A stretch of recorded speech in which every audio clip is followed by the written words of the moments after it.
They can strike without warning. Monster waves that unleash hell on Earth. These are very powerful. We're sort of waiting for the next one. Tsunamis can be triggered by asteroids.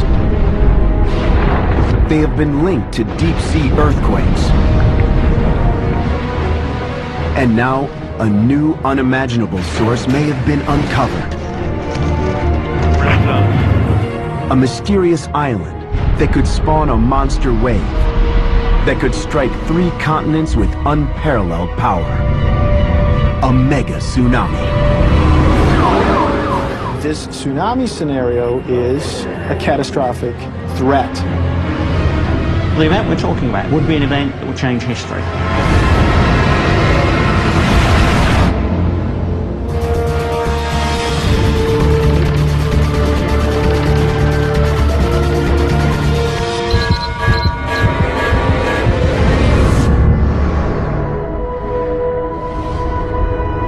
Off the coast of North Africa, there's a volcanic island called La Palma. And this seemingly tranquil setting is center stage to a terrifying story. Take that landslide model and put it in and... How big is the landslide? The authors of this tale are Stephen Ward and Simon Day. These men envision that one day, a monster wave will rise from the water just offshore. It will reach nearly 900 meters tall, and it will have the power to destroy a large swath of North and South America. This nightmarish wave is known as a mega tsunami. These waves are much larger than anything that any human has seen. Wow, well, it's pretty serious. You look up at it and there's this vast thing stretching up into the sky, 3,000 feet high. Imagine a mountain, and then imagine it moving. The speed of the wave depends on the depth of the ocean. Yep. The deeper the ocean, the faster they go. Hundreds of miles an hour, speeds comparable to that of a jet airliner. It'll take about 9 hours to reach the east coast of the United States. But I mean, that's in deep water. In deep water. So, and then of course it's going to build up. So halfway through the ocean, the single original pulse will have spread out into maybe 20 cycles of waves. Usually the biggest one is near the front. When a wave approaches the coast of North America, it's going to grow to about 100 feet high. Striking the whole western seaboard of the North Atlantic. It's going to be pretty scary. All the way from Canada, through the United States, the Caribbean, all the way down to Brazil. So that's going to be big waves in Cape Verde. Well, the event we're talking about would be an event that would change history. More than half the population on the planet lives along a narrow coastal fringe. The most populated coastal region in the United States, from Boston to Washington, D.C., would take a direct hit from a mega tsunami, threatening millions of lives and the stability of the global economy. If a mega tsunami struck New York City, it would threaten the biggest economy in the United States, one of the largest economies on Earth, and the world's largest stock exchange. Day and Ward's worst-case scenario is hard to believe, but they contend the threat is real, and they have uncovered a line of evidence gathered from remote corners of the world. Fossilized coral, deep-sea discoveries, cryptic clues in caves, wounds in the earth, all support their case and add up to a doomsday disaster of historic proportions. It's like a big shovel, so this landslide starts to go.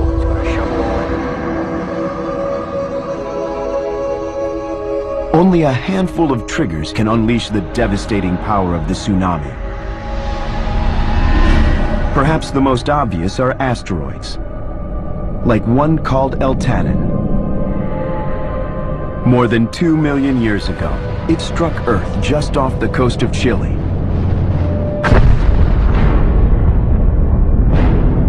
With the force of a cosmic bomb.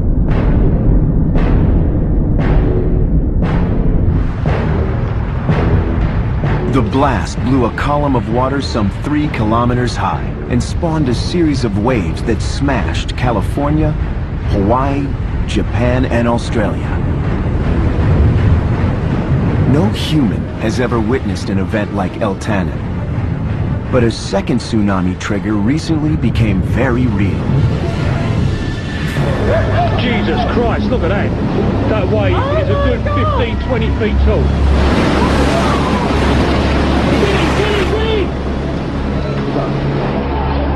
In 2004, a tsunami battered coastlines throughout Southeast Asia.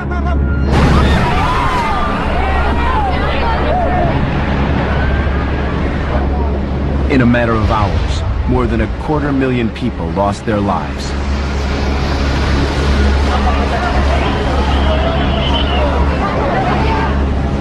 Like all tsunamis, Sumatra was sudden and violent. Its source was hidden, a ticking bomb buried deep within the earth.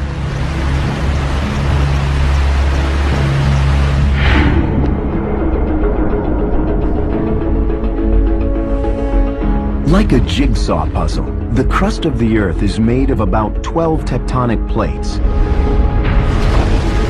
The plates float and move on a molten core, constantly pushing and sliding past each other.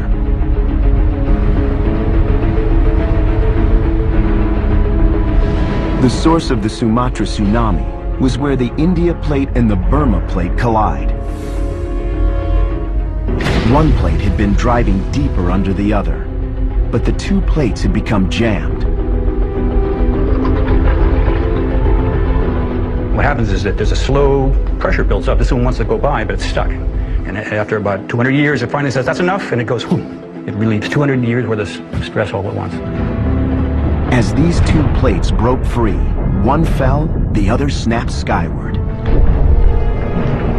The energy released was 23,000 times greater than the atomic bomb dropped on Nagasaki. The initial wave was hundreds of kilometers long, following the break in the ocean floor.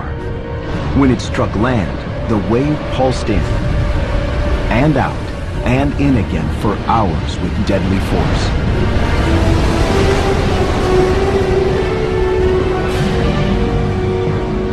Imagine a giant out in the middle of the ocean. He grabs the seafloor and lifts the whole seafloor up. And all the water just slides in.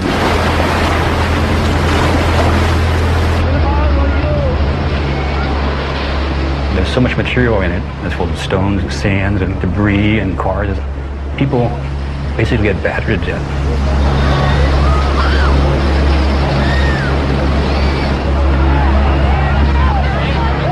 They don't drown, they get beat to death.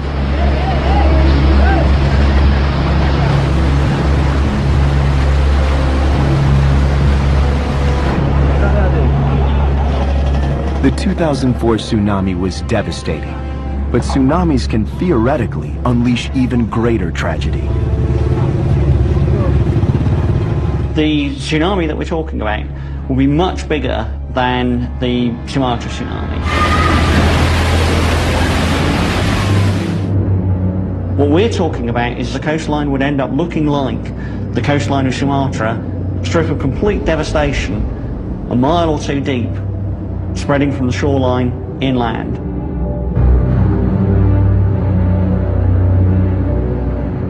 Stretching all the way from Canada, through the United States, the Caribbean, and to Brazil, and maybe on the other side as well, in Northern Africa and Europe.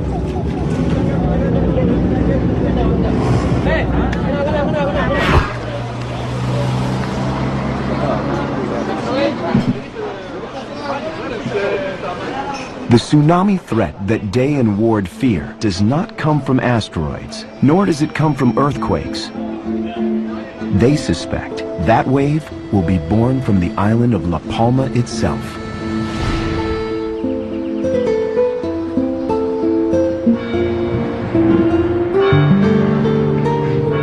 La Palma is the picture of tranquility. Fewer than 100,000 people live here, in hamlets and villages, tucked in the shadows of a dramatic landscape. La Palma's beauty, however, belies a hidden danger. The southern third of La Palma is dominated by an ancient volcano, Cumbre Vieja. Cumbre Vieja does not look like a typical volcano. There is no large cone. Instead, The volcano is a long ridge that possesses vents and craters.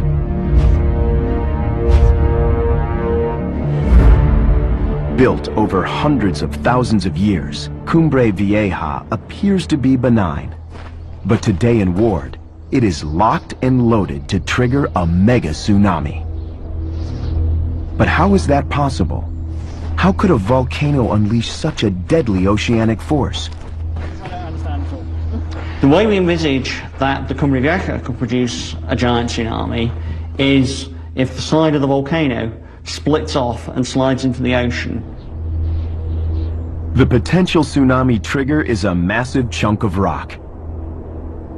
It is approximately 24 kilometers long, 24 kilometers wide, and 3 kilometers thick. And although it looks immutable, if it breaks free, it's built for speed. At top speed, the flank might be moving at 50 or 100 meters per second. That's express train speed.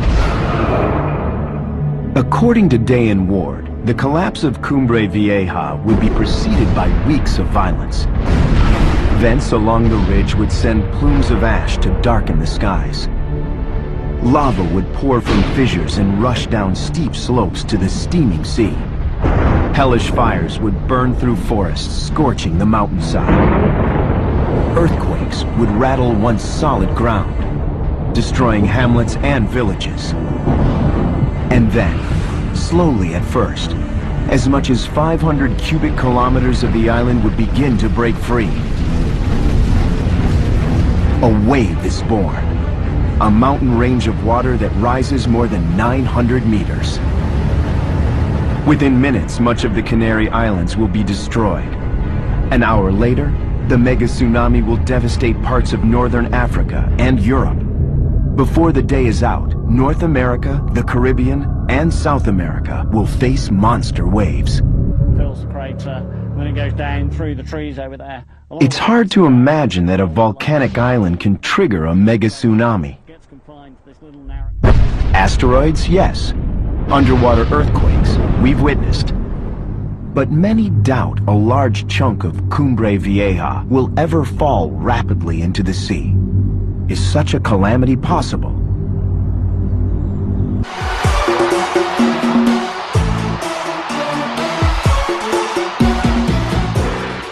Ladies love strong fragrances.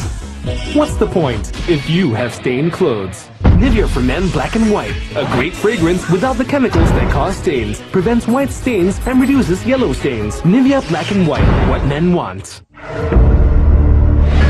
Berhenti!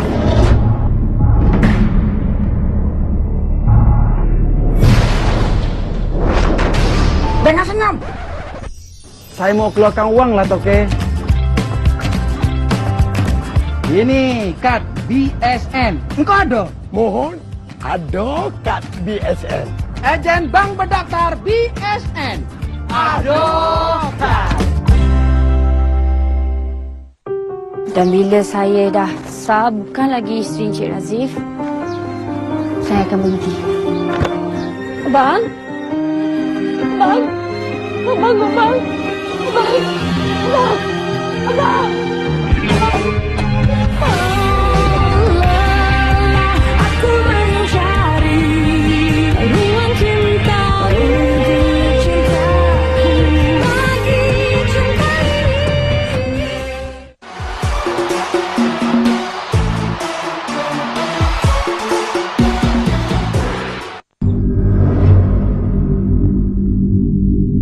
Half a world away from the island of La Palma, on the big island of Hawaii, mysterious events are unfolding that make the La Palma threat all the more real. Here, one of the most active volcanoes on Earth, Kilauea, may be breaking toward the ocean, severing its ties to the island. The forces tearing this island apart are perhaps most dramatically seen in a fissure known as the Great Crack. It is nearly 13 kilometers long, 15 meters wide, and more than 16 meters deep. Many believe this wound foreshadows a disaster yet to come.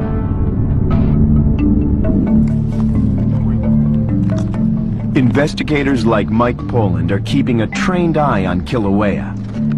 Unlike Cumbre Vieja, it is being closely monitored, and for good reason.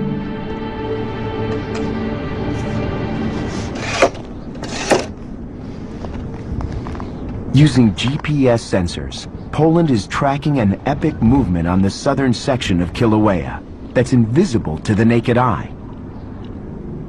The south flank motion is constant. It occurs at about 3 or 4 inches a year. And it's steady and inexorable. It's always happening. So even if you're standing on the south flank for only a few hours, during that few hours, the south flank did move towards the ocean, a very small amount. And it's hard to get a sense of that when you're out there because it's so big and so solid and so massive.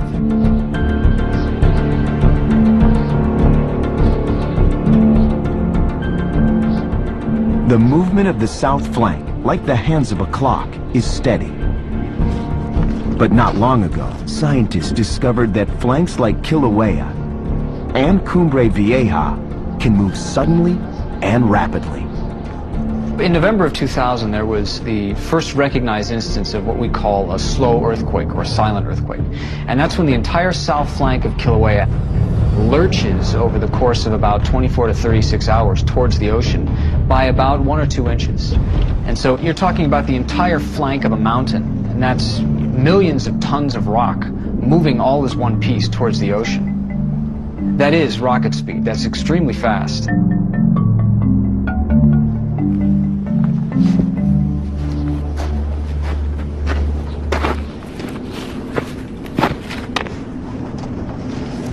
The movement of the south flank was so unexpected that at first scientists thought there was a mistake with their data. It took some period of time to recognize that this offset, this motion that had occurred was real. It actually took a while to recognize that this event happened. This had never been recorded on any other volcano before. 7 days a week, 24 hours a day, Kilauea is being scrutinized by a vast system of automated sensors.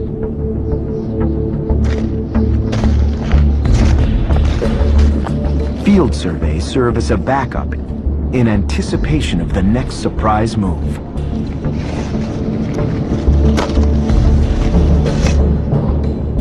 It's hard to say whether Kilauea's south flank would be one of these catastrophic failures or whether it's just going to creep along as it is now. A flank failure is something that's so big as, for me, to be incomprehensible. It's like an asteroid hitting the Earth. I have a hard time wrapping my mind around just what might happen if that were to occur.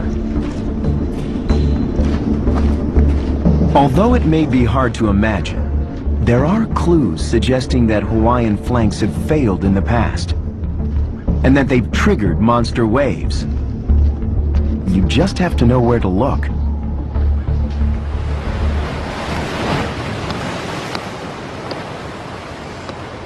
On the nearby Hawaiian island of Lanai, Gary McMurtry is searching for tsunami victims.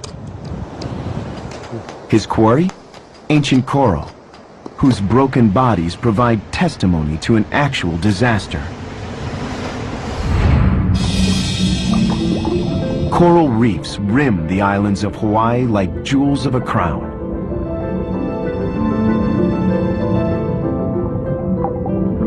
They provide home to a menagerie of fish and invertebrate species.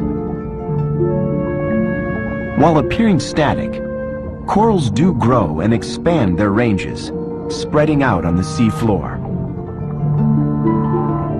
They are typically found firmly anchored from shallow waters to depths of 39 meters.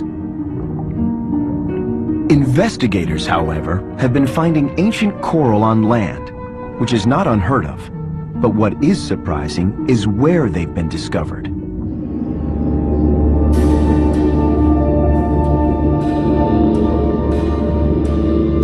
On the island of Lanai, far from the shore, on mountainsides, more than 300 meters above sea level, investigators have found coral reefs. How the corals got here is a mystery. I think the mystery with the particular deposits we're talking about in Hawaii is that they're just so bloody large. I mean, these are not small deposits, and because of that, I think a lot of people have a hard time wrapping their head around the size of it. At first, people thought the reefs are high because long ago, sea levels might have been higher. Others suggested the reefs were lifted from the ocean as the islands grew. McMurtry suspects another culprit and points to a telling clue. Look at that. The coral is not intact. It is highly disturbed, as if it were thrown here.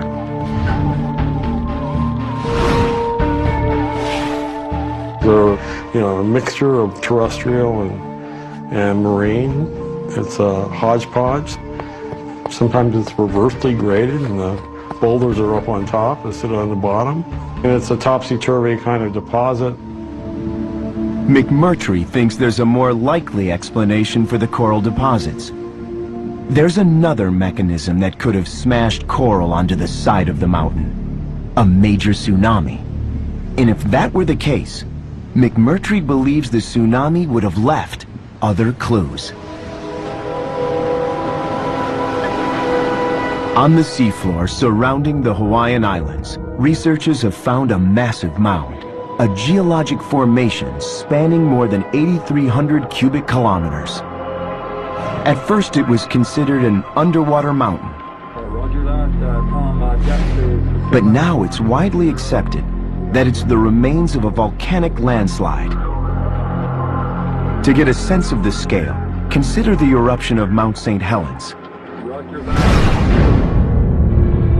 May 18th, 1980. At approximately 8:30 in the morning, Mount St. Helens exploded in a violent eruption. The event is the deadliest volcanic eruption in U.S. history. It also triggered the largest recorded volcanic landslide ever witnessed.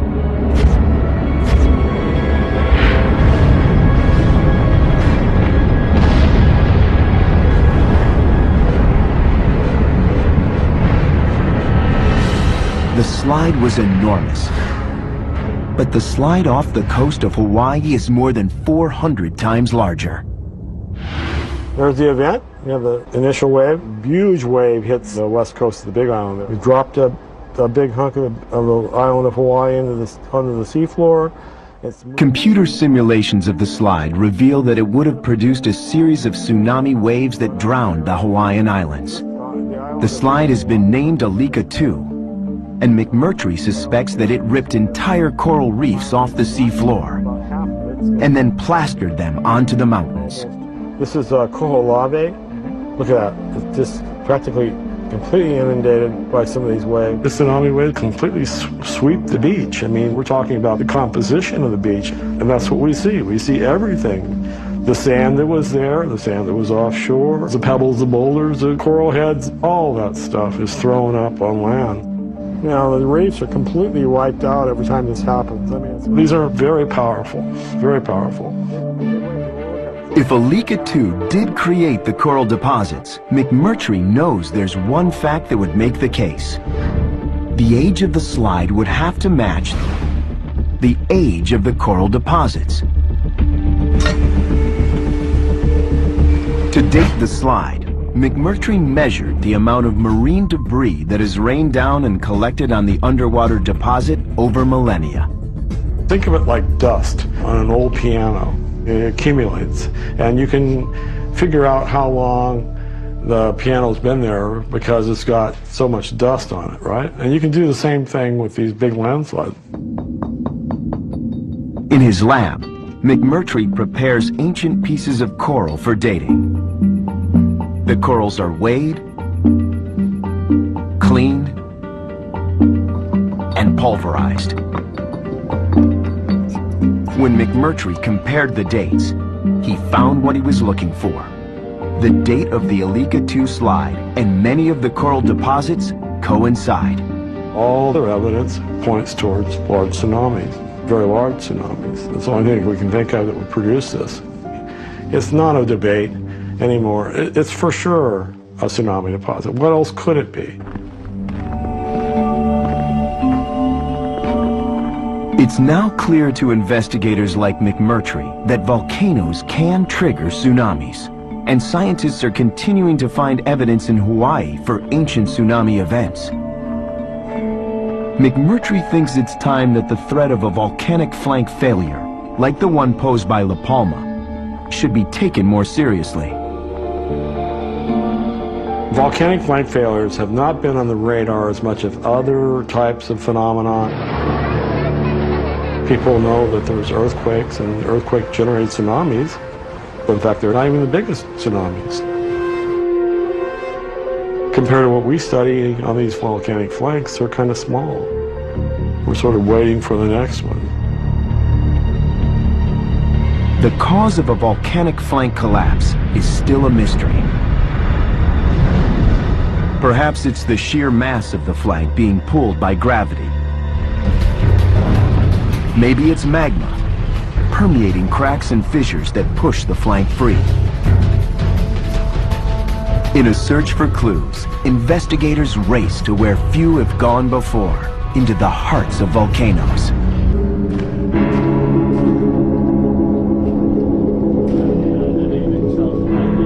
Back in the Canary Islands, on La Palma, Simon Day and Steve Ward make their way into the dank recesses of a dormant volcano. A vast system of tunnels has been excavated here in order to access reservoirs of fresh water. One of the really surprising things that we see on La Palma is the amount of water that's present inside of the volcano, and it's actually quite important for the local economy. The water extracted from the mines is the primary source of water on La Palma. But for Day and Ward, the water also poses a threat. They believe water is critical to their doomsday scenario.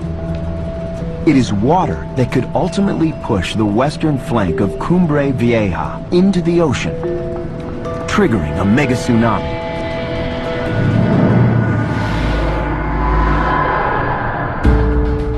Cumbre Vieja is saturated with water. The water is capped at the top by thick layers of ash and rock. Sheets of lava, called dikes, trap the water from the side, virtually sealing it in place. This trapped water could act like a bomb in a future eruption. Water comes filtering down from the surface through these rocks down to this level. It would try and move sideways through the rocks, but it can't because it runs into this sort of rock. This is one of the dikes that intrude the volcano. These dikes within the volcano are trapping water between them.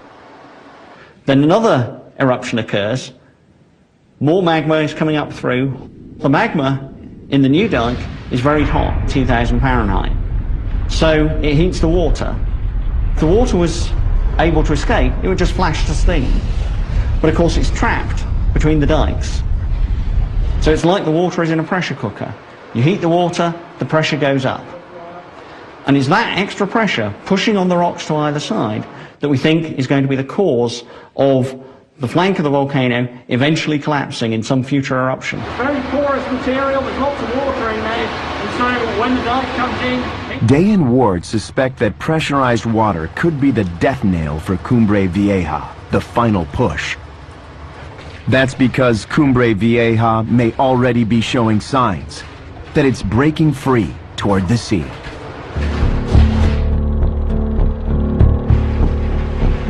For more than 36 days in 1949, Cumbre Vieja violently erupted, blowing open craters and sending waves of lava to the sea. The south of the island was also rocked by massive earthquakes.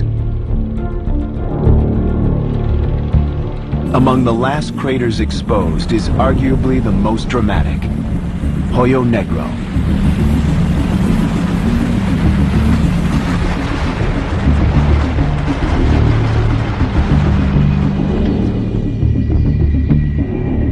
Like an open wound, Hoyo Negro is a striking reminder of the violence of the 1949 eruption. But within this crater, there's a far less obvious yet more profound scar. The western side has dropped measurably to the sea, And if you look there, you've got that yellow ash layer with the black band in the middle of it. And you can follow the black band along the cliff face, and then it drops down 6 feet to the west, and you can see it cutting the little black bands. The western side of Cumbre Vieja appears to have been cut free from the island.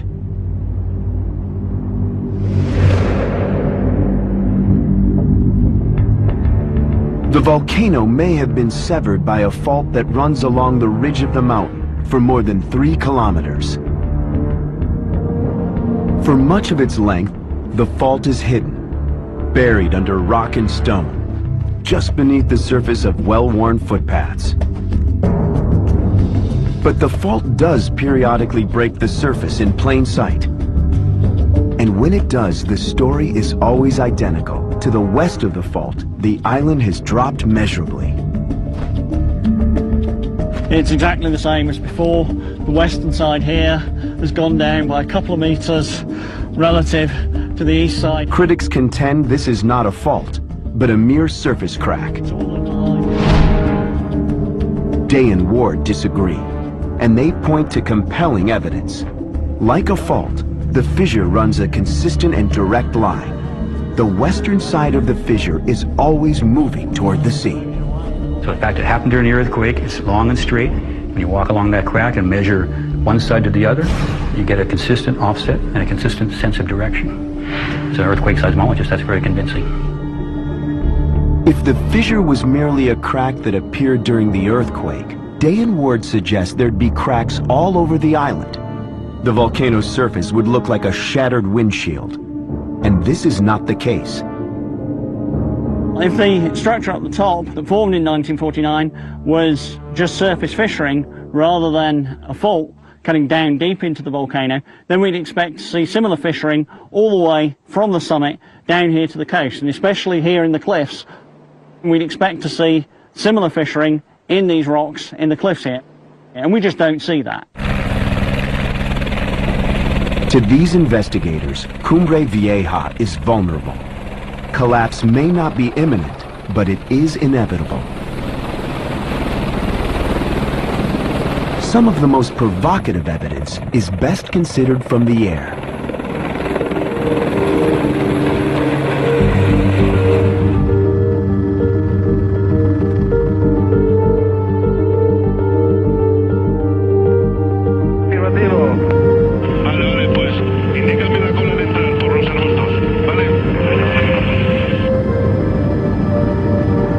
Throughout its history, the island of La Palma has been a stage of dramatic change. Cliffs have sloughed to the sea. Giant holes have been blown open, leaving gaping craters. Day and Ward believe that La Palma's unique past could have a dramatic impact on our world. To the fates of cities and to countless lives an ocean away. The wheels of their doomsday scenario were set in motion a long time ago.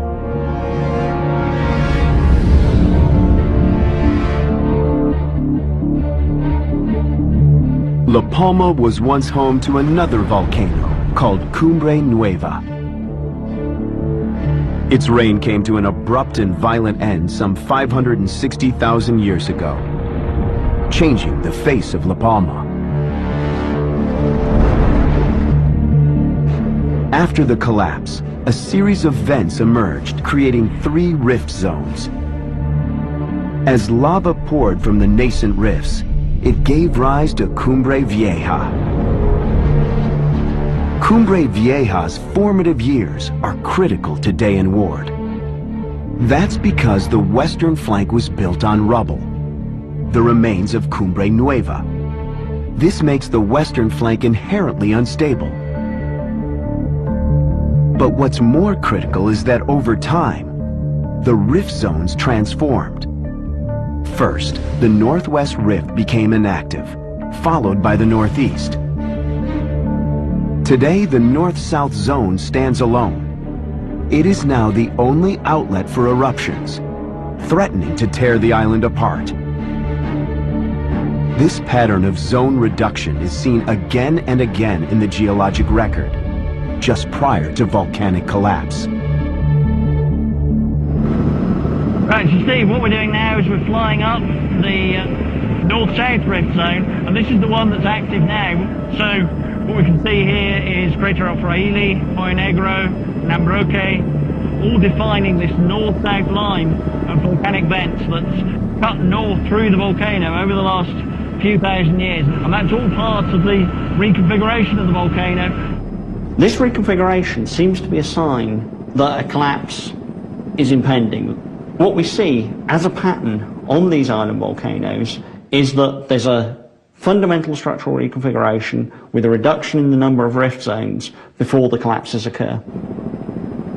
Today in Ward, the active rift zone is acting like a bulldozer, pushing the western side to the ocean. It is very dramatic. All these years we've been modeling this on my computer. Wonderful to see it in real life. Yeah, there it is. Very cool, very cool.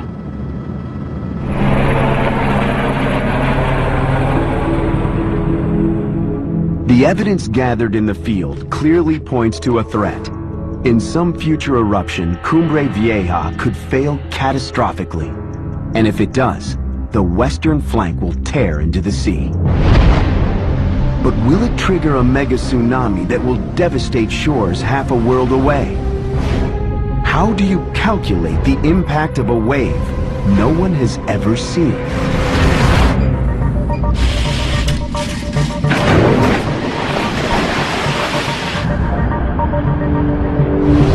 Sitting at 145 wave analysis, whenever it's time for the pneumatic cylinder. The O.H. Hinsdale Wave Research Laboratory at Oregon State University houses one of the largest tsunami generators in the world. Tsunami scientists like Herman Fritz flock here to see the unseen.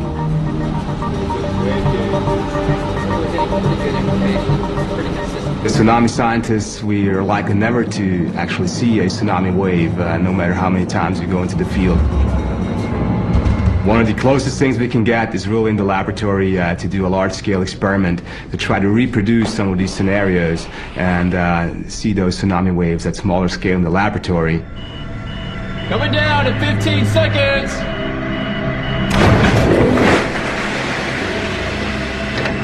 In my lifetime, I've probably seen hundreds of laboratory-scale mini-tsunamis, which have to be scaled up by factors of 100 to 1,000 to get to full scale.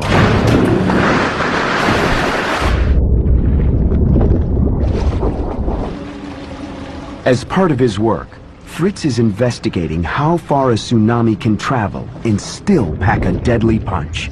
Yeah, we're missing part on the MTA. I think we've got pretty good coverage to the side. Answers to this question depend on how wavelength tsunamis can travel thousands of kilometers and maintain their destructive energy. The collapse of Cumbre Vieja will be different. It will produce waves with short wavelengths. It's thought waves like this will spread out and lose their destructive power as they cross the Atlantic. In the lab, the team prepares to model the collapse of Cumbre Vieja. Will the ensuing tsunami maintain enough strength to destroy distant cities? We've set up a landslide tsunami generator which represents sort of the western flank of La Palma. So we have this capability to launch a large mass of that volcanic island into the wave basin, which represents the Atlantic Ocean. And then, of course, on the other end of the wave basin, we have the U.S. East Coast, which we've mimicked with the run-up ramp. And the big question is how much of that wave energy and in what form will that wave arrive on the east coast of the United States? Will it just be a ripple that washes the beach, or will it potentially be more damaging? Okay, all clear. Ready for launch. Again and again, Fritz and his team create the collapse of Cumbre Vieja, captured by an arsenal of cameras and sensors. The results are telling. What we're finding here is that we get a gigantic wave, a wave bigger than any wave we've ever seen in recorded history at the source in La Palmas. We have the entire western flank collapse catastrophically, attaining very high velocities at once. We get a very big wave locally. At first, Fritz's data supports Day and Ward's doomsday scenario, but there's a catch. Experiments reveal that as the initial wave moves from La Palma, it will form dozens of waves. As the series of waves spread out, they will rapidly lose power. When the waves reach the distant shores of the Atlantic, you'll have a series of waves approaching the U.S. East Coast, but they're most likely going to be significantly smaller compared to the original wave height at La Palma. The wave heights are most likely going to be on the order of a few feet, not necessarily catastrophic.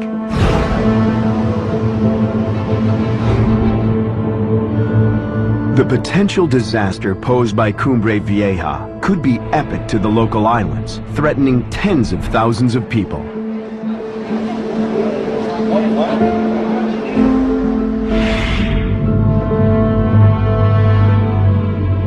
But could the wave really lose its power by the time it reaches the eastern seaboard of North America? Simon Day and Steve Ward don't think so. They believe their worst-case computer models are accurate. 20, 30, 40 meters, it comes in shore, same as Caribbean. That's the shoaling effect. They contend tank models are extremely valuable, but they can't match the complexity captured by the computer. I do physical simulations. That means using the laws of physics to the best I know them, which means gravity and friction and wind resistance. And you put that into a computer and let it go. It's always impressive to see how much of the coast gets. I mean, Sumatra got it. We've had many criticisms of on our work over the years. If the volume is what we say, and if the speeds I think are going to be what we say, I'll stick with my guns here. Yeah, this is the one that we use to... Day and Ward's confidence is not false bravado. They believe their model can accurately predict a future tsunami because it has successfully simulated events from the past. On March 13, 1888, in Papua New Guinea, Ritter Island volcano violently erupted, and roughly 1 cubic mile of its side fell to the sea, marking the largest lateral collapse in recorded history. The collapse triggered a massive series of waves approximately 15 meters high that crushed shores hundreds of kilometers away.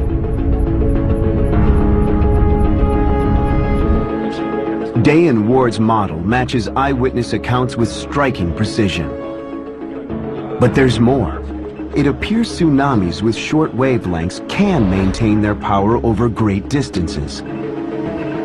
So you take that landslide model, put it in, and... In another test, they used their model to simulate a second, more recent tsunami.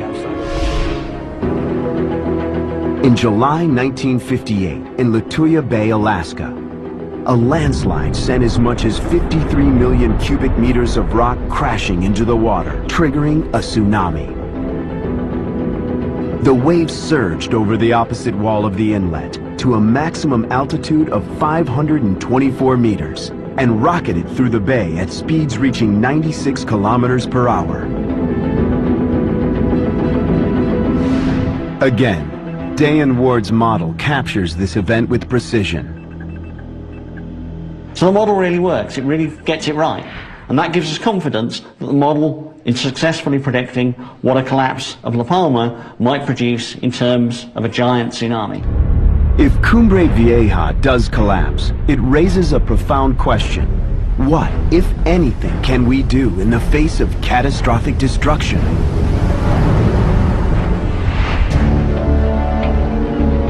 In the United States, natural disaster planning falls upon the shoulders of local authorities. In the city of New York, any disaster alarms would begin to ring here. 155 West 6th. The Office of Emergency Management, also known as the city's nerve center. Watch Command is our 24-hour warning point. They are monitoring electronic communication in the city and outside the city and around the world all day, every day. We get paid to think about the worst-case scenario and to plan for it. Disasters are our business. At OEM, responders are on guard for all manner of deadly threats. Terrorist attacks, riots, and natural disasters like earthquakes, storms, and tornadoes are all on their radar. Amsterdam's the cross, no second cross. So far, no injuries. Given the city's geography, hazards born of the sea also pose a deadly risk. New York City is 8.4 million people living in 300 square miles. We are 3 islands in a peninsula, about 50 feet above the water. So we are vulnerable. This tsunami scenario is a catastrophic threat to New York City. And it is a low probability, but high consequence event. Therefore, we are thinking about it, and we are planning for it. We own the problem. If Cumbre Vieja were to begin erupting and earthquakes rattle the island, emergency planners in New York and the mayor's office would be faced with a difficult problem. If and when do they issue an evacuation?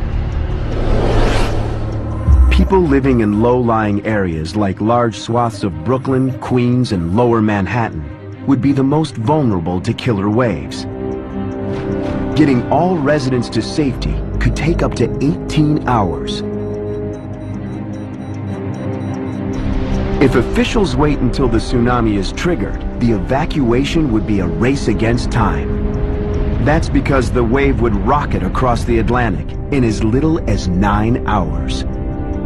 And it may strike before many are safe.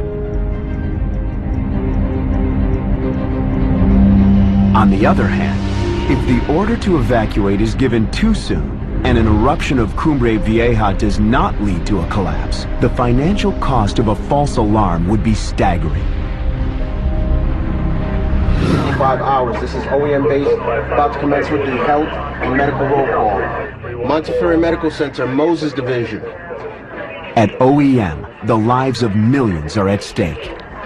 Bronx Lebanon Hospital Center. An evacuation is their ultimate test.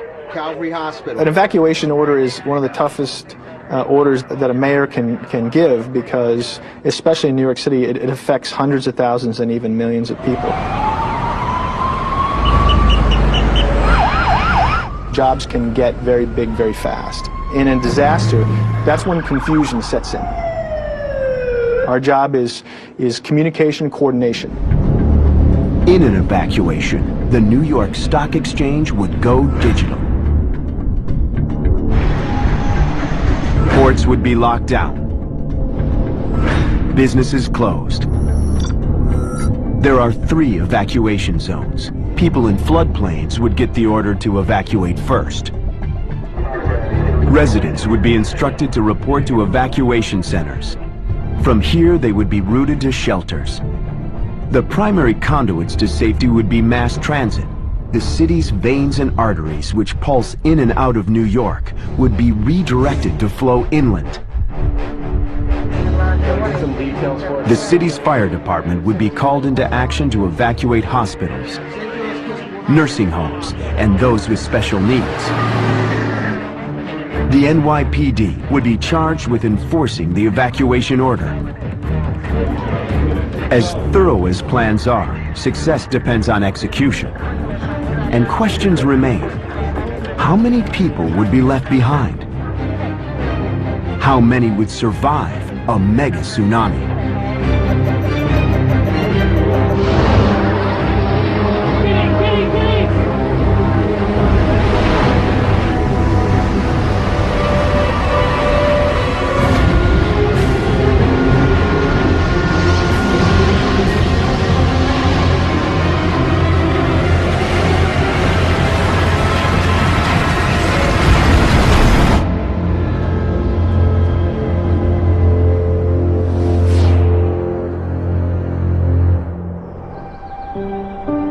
Today, the island of La Palma is quiet.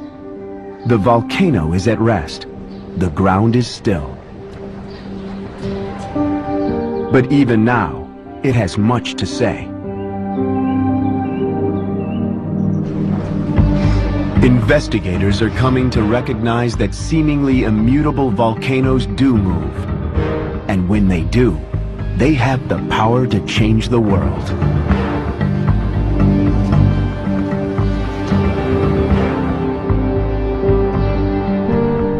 Will future eruptions cause Cumbre Vieja to fail catastrophically? Dayan warned caution against both alarmists and those that would dismiss the threat. The key question, of course, is when is this collapse going to happen? When is this giant tsunami that we're predicting going to strike all around the North Atlantic? And we just don't know the answer to that. There's going to be a real need to closely monitor the volcano during its future eruptions. La Palma is just one of the volcanic islands of the world. So La Palma is high on the list, but it's not alone on the list.